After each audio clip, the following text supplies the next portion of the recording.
Welcome to On the Edge with April Mahoney Brains. You're at the spot, the place, where the conversation is pointed, the guests are sharp, and the responses are never dull. Did you bring your thinking caps? It's time to put them on, because the conversation starts now. Welcome to On the Edge with April Mahoney Brains. You're at the spot, the place, where the conversation is pointed, the guests are sharp, and the responses are never dull. Today we are visiting with Cathi Coridan. I got a thick tongue here. Yeah. We are going to have a wonderful conversation. We're going to talk about stamina. We're going to talk about nonprofits. We're going to talk about leadership. We got a full container. Let's welcome her to the show. How you doing, Cathi? I'm doing great, and I'm doing better than you. We had rain, but not like you did. So Well, I feel your pain. I can't believe it. We're here in California. You know, it never rains in Southern California, and it I cut remember a that song. boogie. It cut a boogie. I mean, the rain was just something else, and it caused power outages and everything. But you are fully charged. I'm And we're fully going to charged. talk I'm to in you Dallas. about exactly. We're going to talk to you about that and a whole bunch more. Tell my brains a little bit about you and how you show up in the world. Well, I this is my legacy lap, both kind of as a person and in my professional life. I have been for the last 50 plus years a kid advocate, a family advocate. I have worked in a number of different nonprofits, mostly around kids and families, everything from national nonprofits like the National Mental Health Association down to community behavioral health, mental health centers, and ran a residential treatment center for high risk adolescent boys. My background is full and it's very deep and complex, and I'm in this kind of final chapter of my professional life, and I just feel like I have so much to give. I have so many lessons that I have learned, ways that I have really come to process and talk about leadership and service and servant leadership, which is what I guess the heart of it all is. Well, what you said from the onset, you are living, and it's not over. I don't want to say lived, but you are living a life of service. And I worked in the nonprofit arena. I worked for some of the world's most intense and I will say intense because, again, at the bottom line, it's about fundraising and development and service Yes. and trying to create that. But, you know, people get nonprofits confused. They think that they're just like a volunteer club, and they are not. They are a business, baby. And you know what? No margin, no mission. That's right. You really have to run a business. It was a lesson learning experience for me, but it was very sad. I had to dismember and take apart a nonprofit that I was interim CEO of a number of years ago because they hadn't filed their 990 with the federal government, and there was no longer a 501c3. It's a business. You can provide the best services in the world, but if your books aren't kept correctly and you don't draw down the money you're owed, you're going to go out of business. And there's a few things that we just kind of want to, we don't want to drill down on it too deep, but nonprofits, it was a point back here, I can't even remember, maybe 20, 25 years ago. Everybody was running to Las Vegas to try to get a nonprofit because they found it or they thought that it was a tax shelter. But the federal government is up your anus more so when it's a nonprofit because you are responsible to the organization, to the donors, to the recipients, and to the IRS. You got to account for that money. Right. And to the community, because you represent the community. That's why you can have that nonprofit status. Absolutely. Is because it's a community service. The church, hallelujah. They're about to wake up one day and find that their nonprofit status is going to be removed because of misappropriation of funds. They don't think that there's a watchdog. There are watchdogs. You got to have your board intact. You got to have your paperwork, all of that. And then you got to have a great executive director with the eagle eye trying to keep this machine running. But Cathi, you know what I wish I'd see more of? I wish that I would see more nonprofits create a sustainable arm. I worked with the homeboys and homegirls. And what they did is they created a product that made them sustainable. And now that product is in stores. I work with another organization for human trafficking with MAC. And what they did is they gave them a line of lipstick and they gave them a line of nail polish. And when that particular product sold, they got residuals.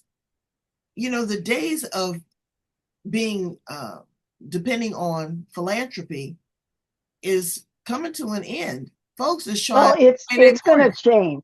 I think philanthropy is always going to be here because it's a foundational piece of the distinction of our country and our democracy.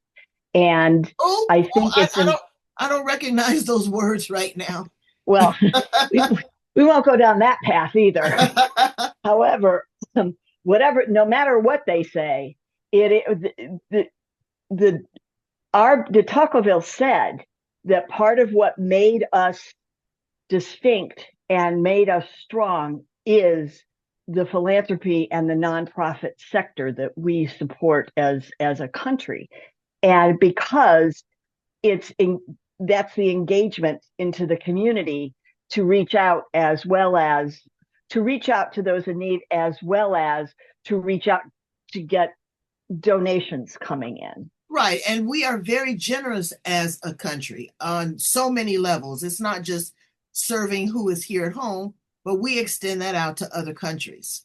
You know, you have things like the American Red Cross and food banks and oh yeah, the World Kitchen Humanity right now is doing wonderful things in Gaza. So yeah, there are just so many ways that we make not just our world but the big world a better place through the nonprofit. And I've also got to say, I'm going to plug this a little bit, and the small businesses. Different way, different message, different track, but coming together and kind of creating that community and those connections of service are just critical. And the nonprofit is really a beautiful place to work because, again, you are of service. You're coming up with creative, innovative ways to help other people. You're creating jobs. And it was a point where, grants through the government or through private sector were bountiful. And also people would leave legacies. Oh, I knew a couple people. Matter of fact, I have that in my will and trust. There's some organizations that if I don't spend it all, that I want to leave to them. So it's very important. But I don't know how the younger millennials are feeling about being philanthropic in that way. I see. Right. They have a lot of other ways they want to give back. Yeah, it's like sustainability. And that's the part they want prevention. Yeah. Well, I've always also been a big prevention person. I started out in behavioral health. And even though it was behavioral health, and I saw all the consequences of when there weren't adequate prevention systems in place in the community. So I've been an advocate of prevention for a very long time. And that's part of having the nonprofits in the community and doing things like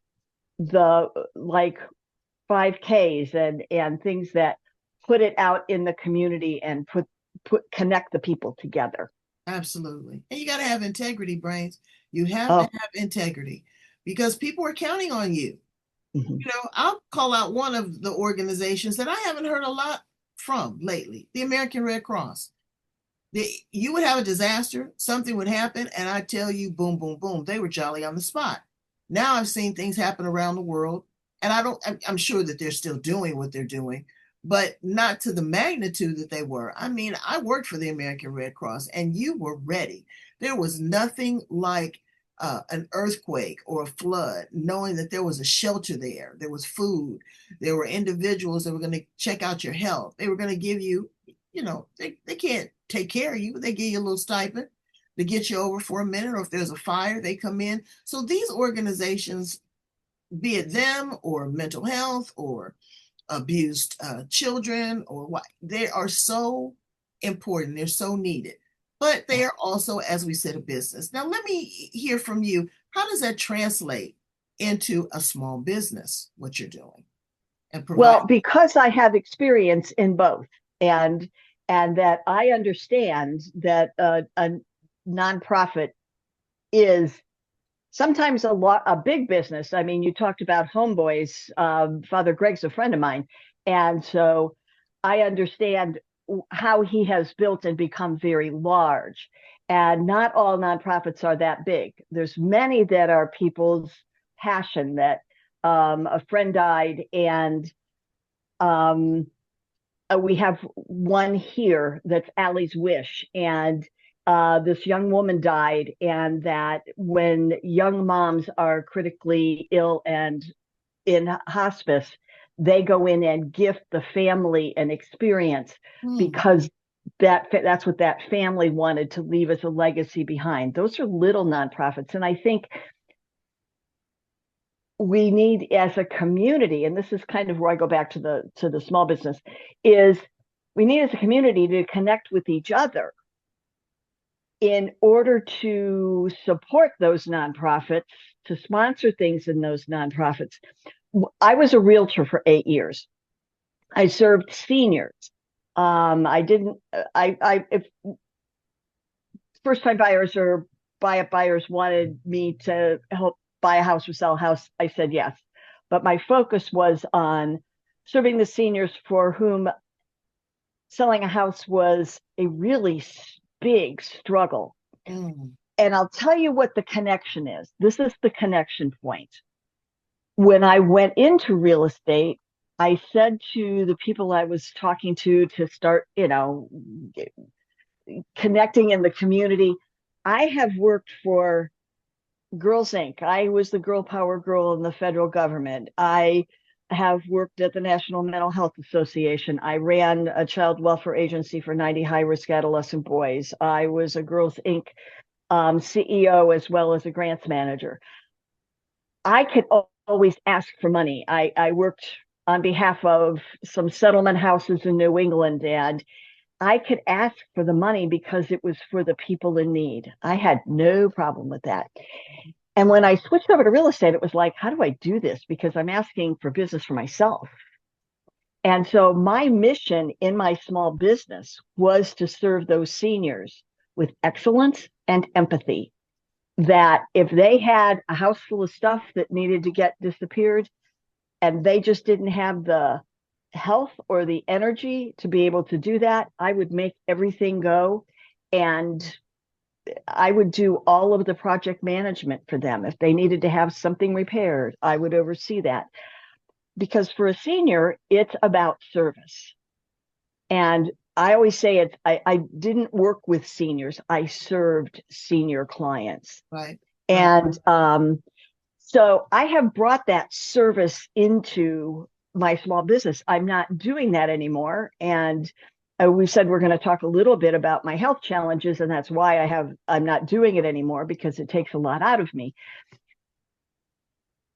I have met, because of my work in real estate for over the last 8-9 years, I have met some of the best hearted small business people in my community when I lived up in the DC area and my community down here in North Texas.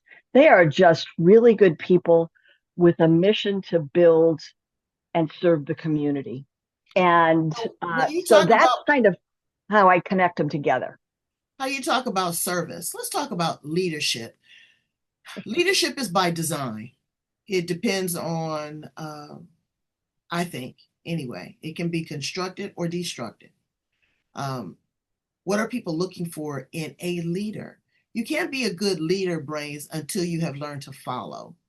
A lot of times in situations, you have to invert that pyramid. Don't get all snarky because you're at the top. The bottom is what's supporting you, your team, the innovation, the diversity, equity, and inclusion that they bring to the table. And we're not talking about ticking a box. We're talking about having a seat at the table and having conversation, but also having that person at the head that's not the tail, that is not arrogant and actually incorporates this. It's like I tell people all the time, they write a book and they say, "Oh, well, I have a book." And I'll say, "Well, how many books have you sold?" "Well, I don't know." And I said, "Well, you want this in the hands of people. You want them to hear and feel your texture and your vibe and your sincerity. So why aren't you kind of keeping track of that? I mean, you may not be selling it. You might have done it for cathartic reasons, whatever it is. But again, it's keeping that momentum, it's keeping on track. Tell us a little bit about what you're seeing when it comes to leadership development here in 2025. In 2025, I see a need for it greater than ever. I see two different pieces to it. One is I see the need to move to what my model, excuse me, in coaching is a can-do leadership mindset. That's Now, right. Can Do was the name of that book I wrote all those years ago. It was the Can Do Chronicles, and it was when I first got diagnosed with leukemia, and my husband's job was eliminated, and I'd quit my job just before that, and we went through all kinds of stuff, and how that transformed me and taught me, excuse me, how to go from a chip on my shoulder to looking at possibilities, to go from feeling defeated to feeling curious about what else could I do. That I have a model of three can do questions. What can I do? What else can I do? Because you always want to have a plan B before you need it. And just because I can do it, is it the right thing to do? So I see leadership as and leadership skills, whether you're in a leadership role in an organization. If you are, you really need them. That is your job, and you should have them. And you should have them so that they come right out of your mouth and right out of your actions, just like whatever the job is, the production is you have to Right. do. But what I'm That the saying is, hold that thought just for a minute because I want to drill down on that. What is a skill set of a leader? skill set of a leader is to let me say first, I have this thing that oftentimes we get so connected to our job or so connected to the nonprofit. And in the nonprofit world, I know this because we take things so seriously because we really are trying to make life better for people, that we identify too much with the organization and we take it on, and we don't have that little place between where we can know the difference between ourselves and our leadership skills and the organization and the leadership it needs. That's kind of the first piece. The service piece of it is I'm not giving my life to it. I am giving my best skills to it. And part of that is deciding what skills are called on in any given situation. And oftentimes folks get overly intense and get burned out because they don't stop to pull decision-making skills out and to say, we have to make a decision about this piece of business. We have to make a decision about these goals. It's planning time in business world about goals for next year. And they say, if somebody disagrees with me, it shouldn't be personal. It's a disagreement about a way to get to the goal. And if somebody doesn't like it, and so that's where that little space comes in, because it allows us to be able to both manage the process of decision making because we're the leader, and also help the team manage their responses to it and learn how to set good goals. Having those hard conversations is part of it. Right. And I think that the skills are being able to come up high and look at the whole picture, which many people can't do. They only see what's right in front of them. It's about listening deeply and asking 3 levels of questions. I always say it's the 3 levels of questions about how someone came to having that perspective on it and why it's important to them. And can you tell me a little bit more about it? Because what you try to look for is a place where it resonates with the project and find a way to make that happen for them. It may not be the way they want. So a leader needs to be able to manage a lot of moving parts by staying up high, by keeping that distance, and by not taking everything personally. Right. But looking at the goal and the goals and strategies to the vision of the organization, not getting so intensely involved. And you talked before about some of the stuff going on is that people are taking things way too personally. Oh, they are. And it's becoming a huge divide. And I tell people, if it is not impacting me right now, that's all I have is the present. I cannot second guess what somebody else is going to do. I cannot rewrite the wrongs of what they've already done. All I can do is take care of me right now. And you said something very important. People give their life to an organization. But the goal is to give the organization life. Yes. Yes, you put that beautifully. May I borrow that? Absolutely. Okay, thank you.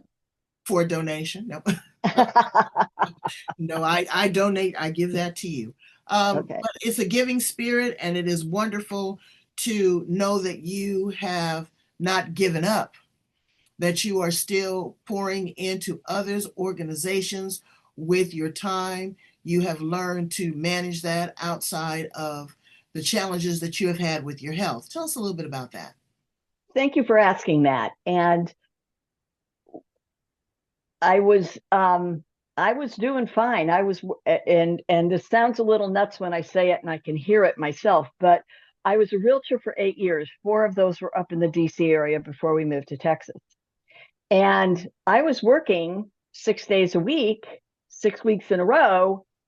I was, 6 o'clock and 6:30 in the morning, I was meeting contractors to help figure out what needed to be done with this house, someplace across on the other side of the Beltway.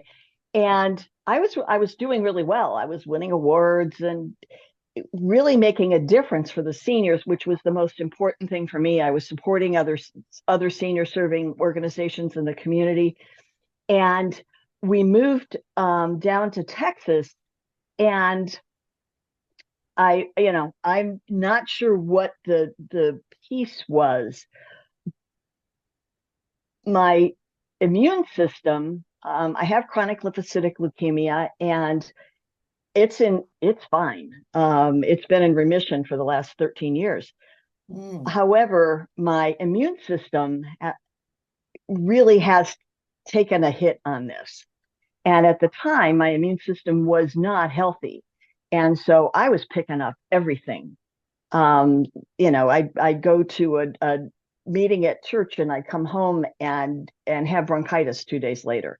My husband worked at a tutoring center, and the kid wouldn't be sick. He wouldn't be sick, and I would be throwing up. It was really crazy. It made me nuts. And so everything I was trying to build in my business, it was just all start, stop, start, stop. Mm-hmm. So I finally kind of pulled back and finally got together with an oncologist down here and and he got me hooked up with an immunologist, and we began to make a plan. And I have a great new holistic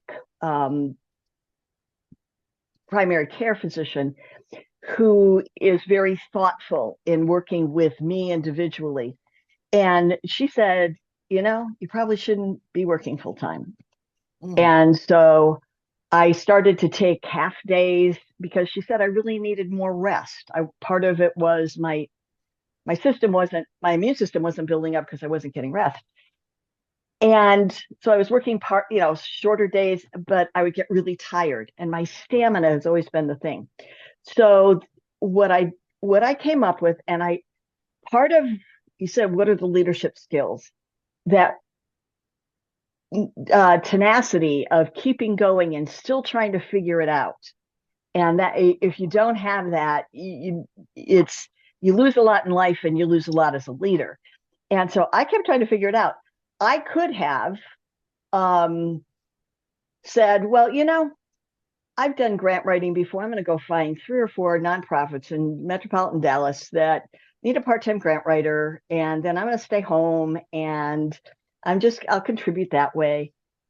I said no, because my story, both of resilience myself and tenacity myself, and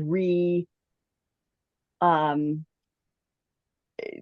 in the managing and coming out of transitions, is an important story. Mhm. My knowledge of what's important in the nonprofit sector and in the small business sector is really important. Mhm. And I think I have a lot to give. You do. So my job has been for the last 4 or 5 months to figure out how it all comes together. And so I'm I take Wednesdays off, and it was a fabulous strategy. I work Mondays and Tuesdays. I work Thursdays and Fridays. Hmm. And that way you get the energy from me like you feel right now. Hmm. And I'm not just half showing up and trying to figure out what I'm going to say. Right. And I have been engaged in a number of national networks of women leadership, and I'm beginning to reach out to the business community in Dallas to engage in doing some helping people go, because the intensity that I felt when I got sick, the frustration, and I just, it felt so intense and so hard, to coming to being intentional, that making the decision that I wanted to continue to do coaching and training on a national level, on a local level, to be present to the nonprofit and small business community, to help people that feel like they are stuck, are that they know they can do more, that there's a lot of people in the entire business structure, especially women, that are not taking leadership roles because they're afraid of burning out because they see what other people have done. I want to be here as a voice to find ways for them and for everyone to go from to be a lifelong learner, but to really develop, to grow themselves. Because if they do that, they can then volunteer in those nonprofit organizations. They can, in a way that is mutual, and and they don't have to be a leader in a Right. big But you know business or what? anything. A couple things that you said that I want people to also to consider when it comes to leadership. Delegate. You you build a team of trusted individuals that you've given assignments, that you've reviewed, that you've challenged, that you've tapped into their brains. Trust them. Okay. Trust them to know that they can pick up the gauntlet and run with it, the second leg of it, when you're not there. Because Right. that But also, train them and then trust them. well, training and trust, because there's going to be a margin of error. Right. And Right. again, all CEOs, sometimes it's their first CEO. Sometimes this is a small mom and pop. They don't know the Yeah. nuances. They don't know how to dodge the bullet. Okay, so Right. you bring those people to the table. You have Right. to trust them because you hired them. Um, Right. and delegate. Allow them to make a decision. Allow And them, make a mistake. and make a mistake. Absolutely. That's how they learn, because there's going to be another generation. There may be an extended arm to this organization in another city, another town, another community. Those things are important. And also work-life balance. You're no good to me if you're not bringing your A game.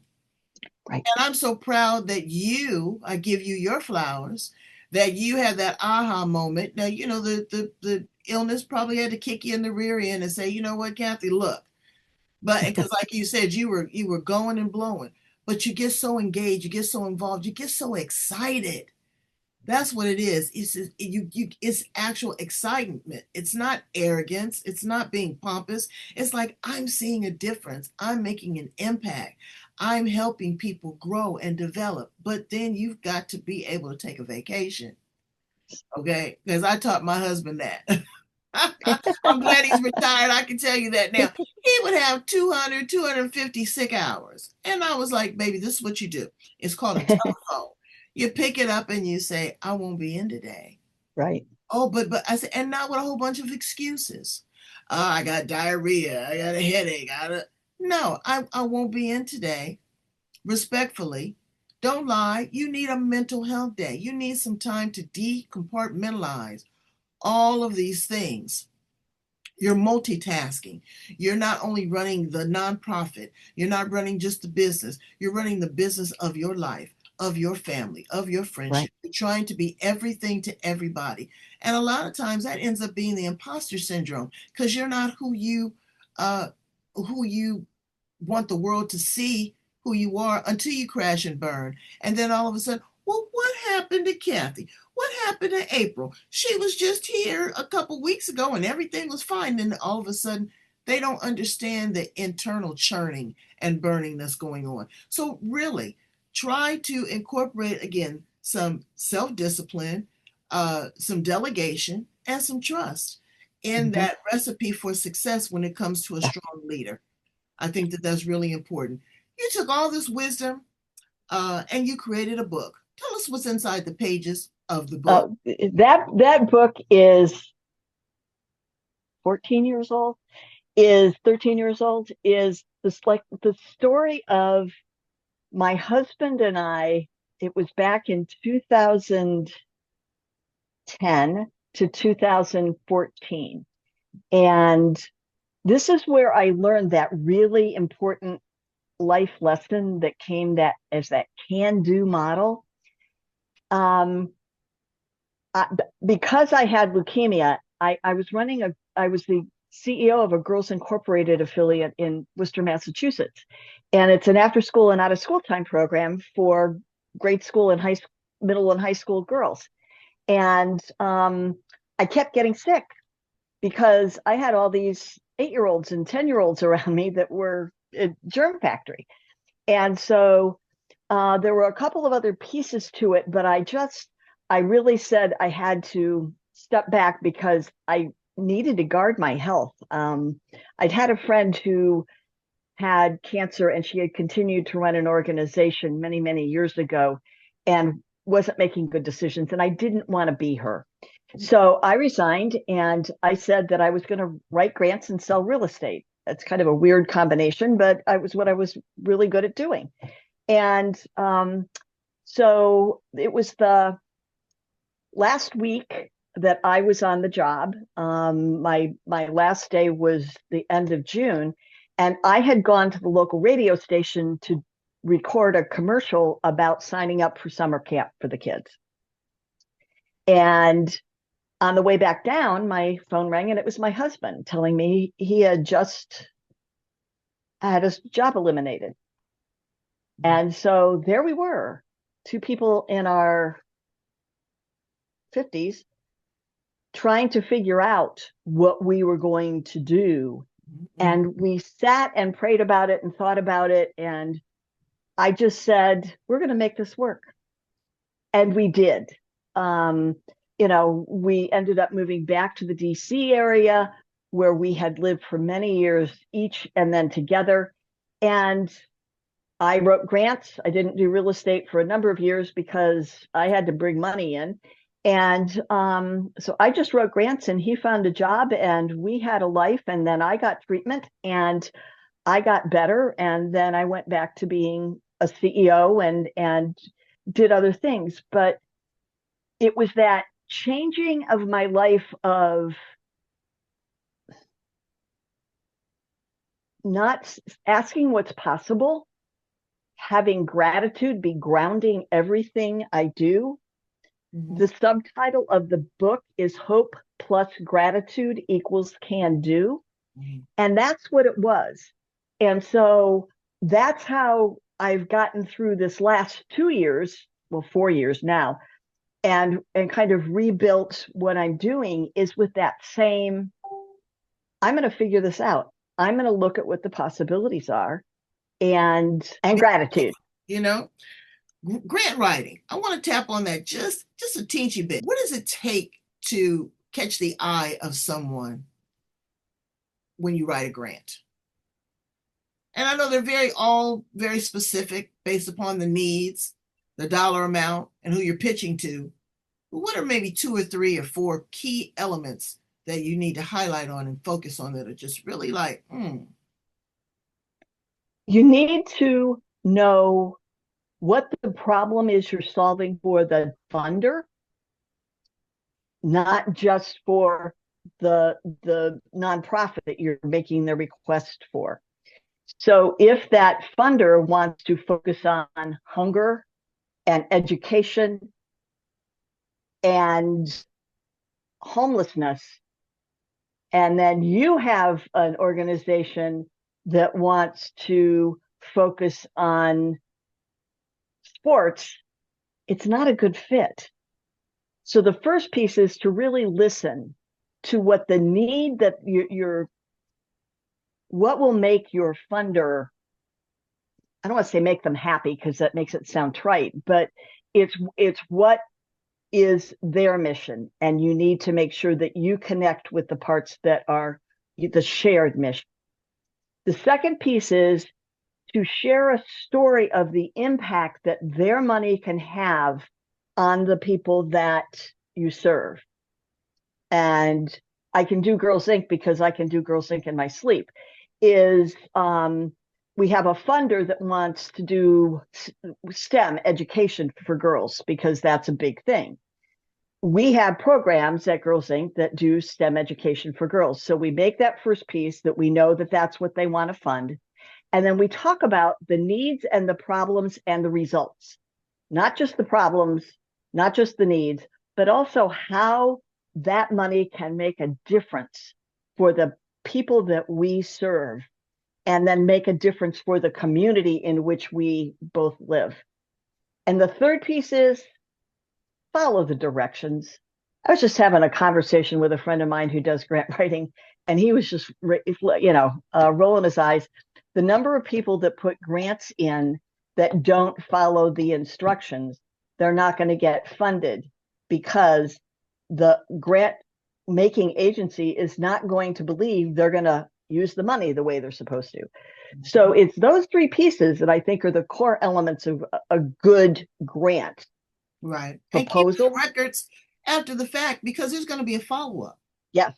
All right. Also, you have to, that's why I was saying on the impact, and then you have to report on what happened. Right. I was at a wonderful event yesterday where it was a food donation drive, and they took video and they thanked they thanked the sponsor. Yeah. Not just at the gala, not just at the luncheon, but they thanked them ongoingly. They acknowledge them because it is selfless giving. They could keep the money. They don't have to do that, tax write-off or not. They can put it into another organization, but letting them know that you appreciate what you do, creating strong alliances, having integrity, again, not being caught up in some kerfuffle or some misappropriation of the funds, all on social media, all on the news. You only have one opportunity. What do they say? You only have what is the first impression? One chance to make a good first impression. Yeah. That's it. And then after that, you're toast. Because in the nonprofit world, it's a small community. You may not think it, but folks talk. Oh, yeah. They talk, and your reputation is everything. Well, Cathi, now you wrote a second book. I did write a second book. It's out of print. It's called The Can Do Workplace. Okay, what was the And first book? The Can Do Chronicles. Can Okay. Do Chronicles was our personal story and that kind of development of a can do life focus, mindset for myself and my husband and our family. Mhm. Is that's just who we are and what we do. The second one was how do you put some of those same principles into the nonprofit sector? And part of as I had just released the book, I also went out of the nonprofit sector. Mhm. So I didn't promote it very much. It was used a couple of times in the Center for Nonprofit Excellence in DC to do training for their leadership group and in a couple of other ways. But I went into real estate so that my focus changed, which is why. So I'm taking a lot of the things that I wrote and translating them into what I coach other people to do to Right. build a healthy organization. And real estate is very intimate and very personal and a place of service as well. Yeah, Purchasing a very much. piece of property is the most intimate thing that you're going to do because that's going to house your family.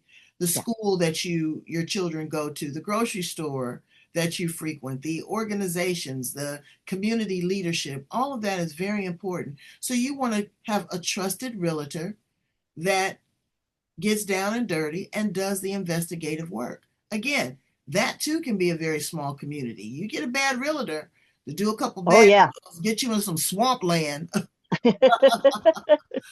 or lack integrity, it can ruin everything that you do. So thank you Yeah. for all of your contributions of your time, your heart, your sense of service, your writing of the books, and also the love and the care that you decide to give to yourself to continue to live the highest and greatest good.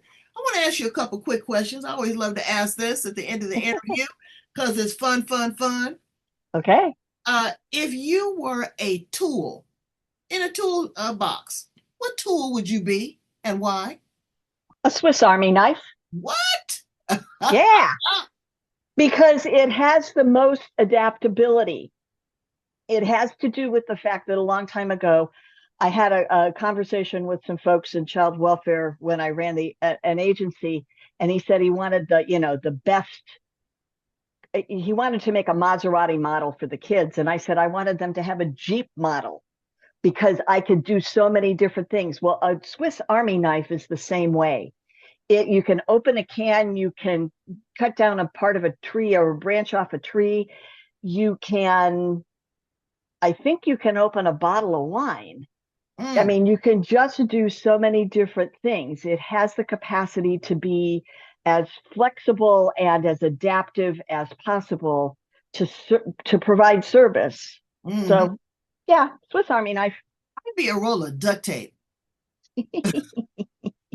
Again, it has so many purposes. Uses You it can, sure does. you can go from fixing a plumbing pipe and a leak to I saw somebody had it on the bumper of their car, girlfriend. Yes, they did. They were holding up the bumper of their car with some duct tape, and you can make a wallet out of it. Have you seen those? Yes, you can. I You saw can make that a one. wallet Yeah. out of it. So I think I'd be a roll of duct tape. If Okay.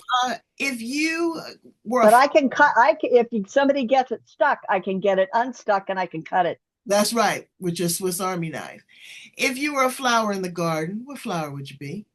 I'd be a daisy, Oh, because daisies make people happy. Because my grandma's name was Daisy, and because I think they mean sunshine and happy.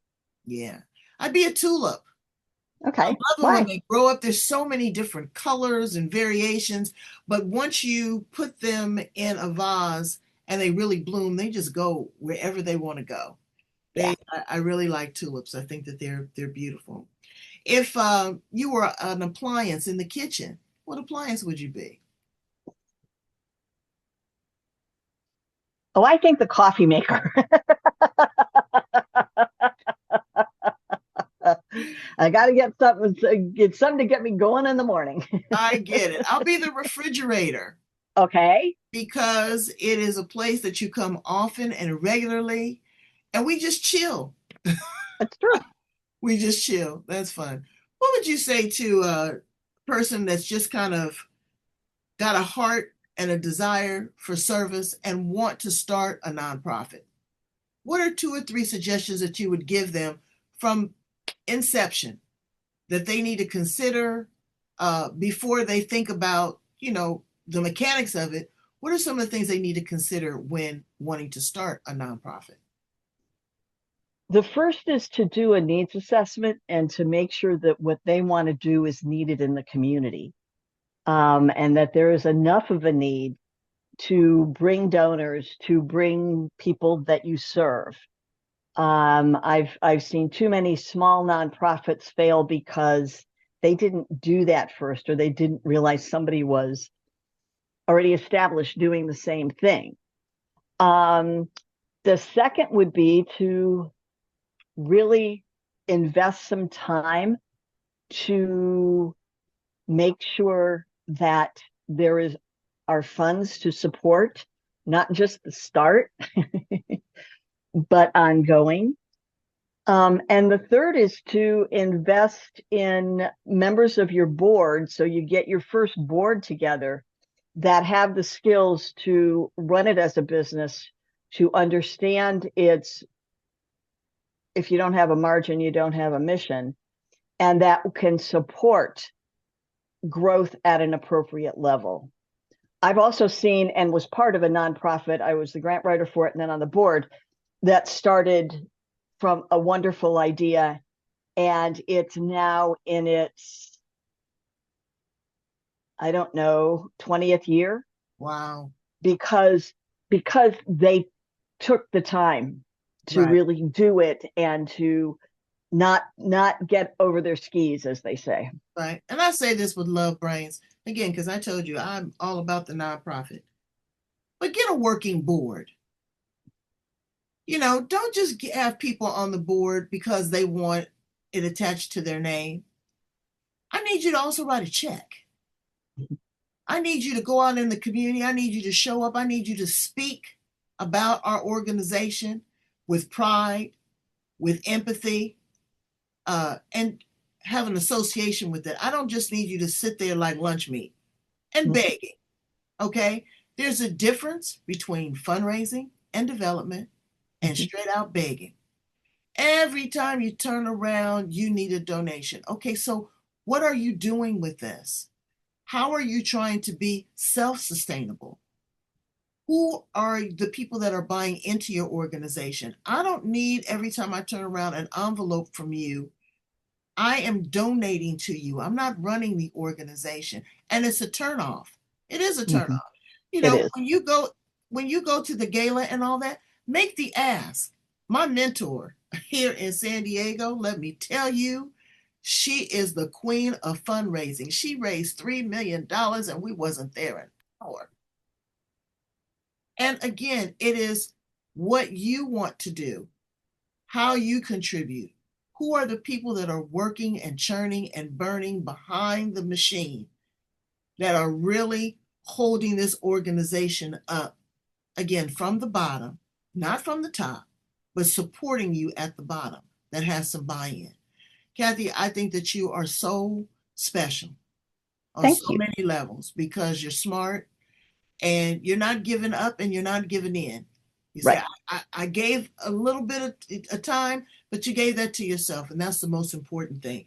Please tell my brains how to get in contact with you. I'd love for them to contact you if they need consultation, if they're looking for grant writers, or if they're looking for a prime state of real estate down there. Okay, I'm not selling real estate anymore. I'm only doing coaching, and I do referral real estate, and I train realtors, but I'm not active in real estate anymore. So I just want to make sure, because there's a lot of licensing compliance issues around that. Oh, okay. Yeah, but I'd be happy to talk to nonprofits that are looking at and small businesses looking for leadership development and fund development. And the best way to get me is Grit and Grace Cathi, and it's Cathi, which you can see over my head. So Grit and Grace Cathi, one word, @gmail.com. That's the best way. And if you want to see my website, it's Cathi Coridan, Cathi Coridan.com. Well, Brains, go in and get your .com on. Figure out what it is that you need. Be a person of service. Take care of yourself. And again, multiple revenue streams. If you're a nonprofit, if you're a leader, if you're a small business, figure out how to make yourself sustainable for the long run. Thank you again, Cathi. And make me sustainable and relevant for 25 more years. I'm counting. Yes. I've been doing this for 25 years, Brains. Can you believe that? I know. Absolutely. That's so impressive. And I love it because it makes me heady, it makes me smart, but it allows me also to be philanthropic, to give, to support, and that's so important. So here I am. I'm on all the major hotspots. Google me, contribute as a donation, your name as a subscriber. Follow me on social media. And thank you so much again, Cathi. And I send love and light to your wellness and your well-being. Thank you, April. It's been a treat. All right. Bye, Brains. Have a good day.